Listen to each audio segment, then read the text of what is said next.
All right, Jabrones. I want to talk about hiring. I hired a new guy. I think he was my most significant hire to date. He's a really well established plumber. He was a service manager for another company, and he's here. It's very expensive, but he has done really well so far. It has been an amazing hire, and I've had a lot of people ask me like, how did I go about hiring? How did I, get so many good guys? Because I really do have one of the best plumbing teams in Dallas. Like legitimately, I've got some of the best plumbers in Dallas. I've got several master plumbers. I've got former city inspectors. I've got superintendents who did 30-story buildings and hospitals. I've got service managers on staff. I've got really, really high end plumbers. And I never had an issue hiring. Like my whole career, every company I worked for had an issue hiring. It was always really difficult for us to get guys, and I'd be busier in a Christmas sweater and couldn't get the company to get me no help, and they'd be like, "There's just no good guys. We can't get nobody." I haven't had that issue.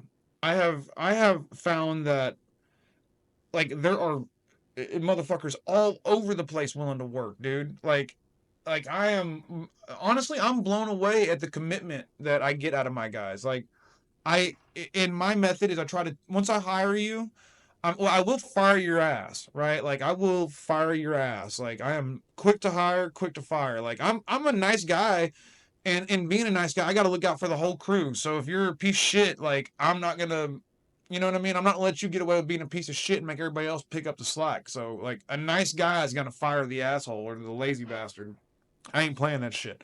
But once you're in, you're in. You're fucking family to me. You know what I mean? And like I'm gonna fucking provide for you, and I'm gonna make sure that like you're making you're making a good living. And I refused. Like the lowest I'll pay anybody is 23 an hour. That's my floor. That is the floor for me, because if you're gonna work for me, you're gonna make a living wage. You're gonna make enough to survive, day one. Which 23 an hour isn't great money, but for just walking in the fucking door, and getting to learn a career that's gonna get you into six figures, it's pretty decent. But that's to me all I've got. I've found that all I had to do is I pay a lot more than everybody else, which I guess obviously that's going to help me attract people.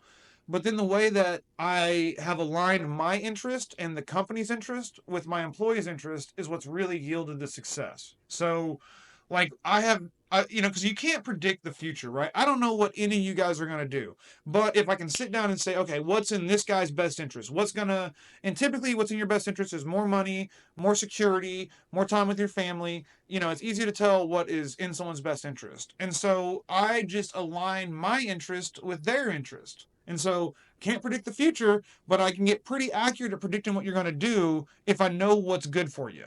Right. So I just align my company's interests with my guys. And so like I give bonuses based off production. I give higher wages than everybody else. I'm fully transparent about what's going on. Like our tool policy is if you want a tool, tell me, I'll buy it for you. You know what I mean? Like that's our policy. It's like I'll get you the damn tool because I want you to enjoy your job. I want you to do it faster, better, cleaner, and I'm willing to make the investment to get you there. And the return on that investment is insane. Like I found this out like real time. Like this isn't like bullshit, some college guy who read a bunch of numbers and has then formulated that, hey, we get better results. I've seen this shit, right?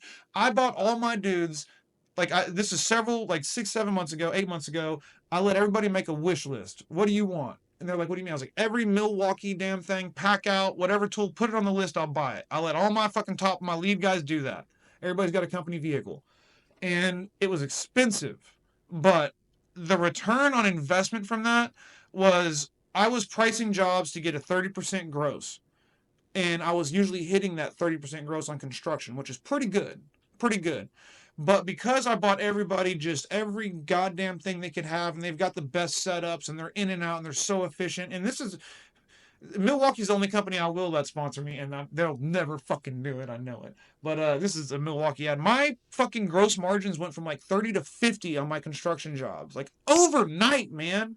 Like because like I had everybody with this badass tool set up where like if I put them on some of the videos, you'll see my guys they're rolling around with these pack outs, and we do everything with the system, so I make it easy for them, and we make so much more money. And my guys are happier.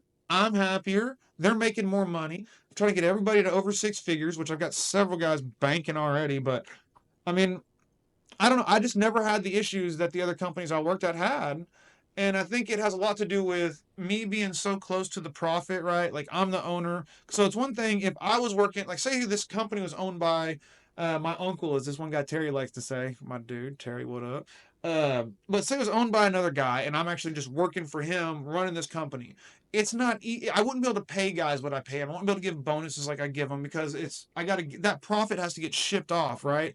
But to me, it's really easy for me to, whenever it's all going to me, to like make these quick investment decisions, quick cash decisions that benefit my guys. And so that I think if you're like a manager somewhere, it's gonna be tough for you to ever hire good and get good guys and build that staff and that team.